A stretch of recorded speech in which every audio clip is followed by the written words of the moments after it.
चंद्रपुर एक छोटे से गांव का नाम था जिसे लोग बहुत डर के साथ याद करते थे। ये गांव सदियों से एक रहस्य में घिरा हुआ था। कहानियां थी कि हर रात गांव में कुछ अजीब घटनाएं घटती थीं। गांव वाले रात को अपने घरों के दरवाजे और खिड़कियां बंद कर लेते थे और पूरे गांव में सन्नाटा छा जाता था।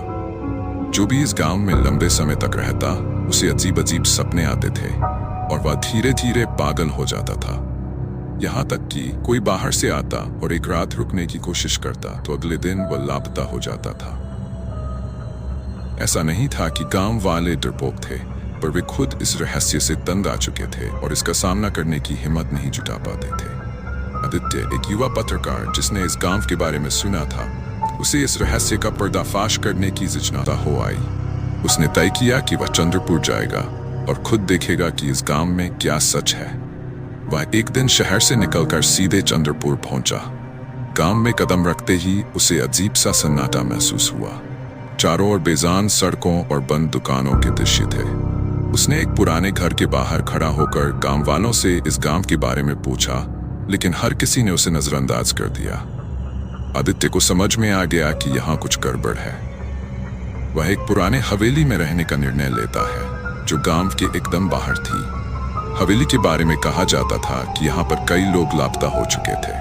रात के समय हवेली में घुसते ही उसे एक अजीब सी ठंडी हवा महसूस हुई। कमरों में मोल्ड और धूल की परतें थीं और पूरे घर में अजीब सी गंध थी, जैसे कुछ बरसों से यहाँ कोई नहीं आया हो। ऐसे आदित्य ने सोचा कि वह सब कुछ खोजकर गांव वालों को इस रहस्य के बारे में बताएगा। रात हो चुकी थी और हवेली की खिड़कियों से चांद की हल्की रोशनी अंदर आ रही थी।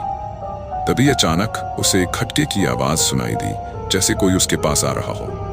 वह चौकस हो गया और कमरे में अंधेरे में कुछ छुपा हुआ देखने की कोशिश करने लगा।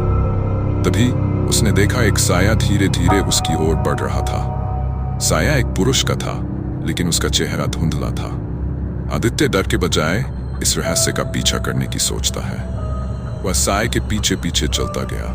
जैसे ही वह हवेली के अंदर गहरे कोने तक पहुंचा, उसने देखा कि एक पुरानी तस्वीर दीवार पर लटकी हुई थी। तस्वीर में वही आदमी था जो वह अभी देख चुका था, लेकिन तस्वीर में उस आदमी की आंखें खुली नहीं थी, बल्कि खाली थी, जैसे वह मर चुका हो। आदित्य ने घबराकर तस्वीर को उतार लिया और उसके पीछे एक गुप्त दरवाजा पाया। वह दरवाजा खोलते ही अंदर घुस गया।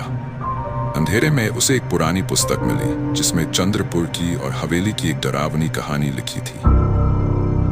कहानियों का खुलासा पुस्तक में लिखा था कि चंद्रपुर का गांव सदियों पहले एक प्राचीन साम्राज्य का हिस्सा था। वहां के लोग एक खतरनाक शक्ति से जुड़ी साधना करते थे जो उन्हें अमरत्व देती थी, लेकिन किसी समय उनका एक प्रयोग गलत हो गया और एक खौफनाक प्रेतात्मा ने उनके जीवन पर कब्जा कर लिया। उस प्रेतात्मा ने हर व्यक्ति को अपने नियंत्रण में लिया और उनकी आत्माओं को बंदी बना लिया। गांव की सच्चाई को जानने वाले हर व्यक्ति को या तो मार दिया गया या फिर उस आत्मा के जाल में फंसा दिया गया। आदित्य को अब समझ में आ गया कि वह इस गांव में किसी शिकार की तरह आया था। वह उस जाल में फंस चुका था जिसका कोई अंत नहीं था। तभी उसे एहसास हुआ कि हवेली के सभी लोग जो लापता हो गए थे, दरअसल उनकी आत्माएं इसी प्रेतात्मा के पास बंदी हैं। आदित्य ने ठान लिया कि वह इस आत्मा का सामना करेगा और चंद्रपुर के रहस्य को उजागर करेगा।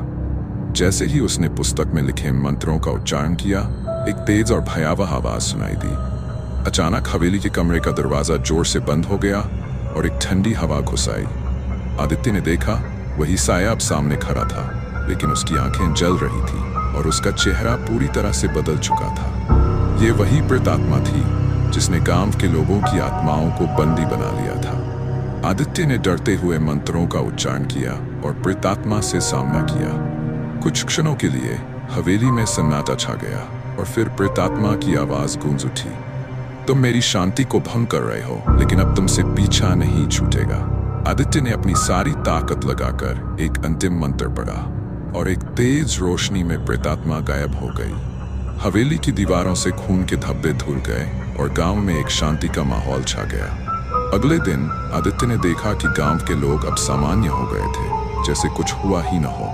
वह जानता था कि वह इस रहस्य को उजागर करके बाहर आ चुका है, लेकिन साथ ही उसने ये भी जाना कि कभी कभी अतीत की सच्चाई को जानना जानलेवा साबित हो सकता है। चंद्रपुर का रहस्य अब भी बाकी था, लेकिन आदित्य वहां से लौट आया सिर्फ एक सवाल के साथ। क्या उसने सच में उस प्रेतात्मा को हराया था या ये महज एक भ्रम था? लेकिन अब तक चंद्रपुर में कोई भी इस सवाल का जवाब नहीं दे पाया।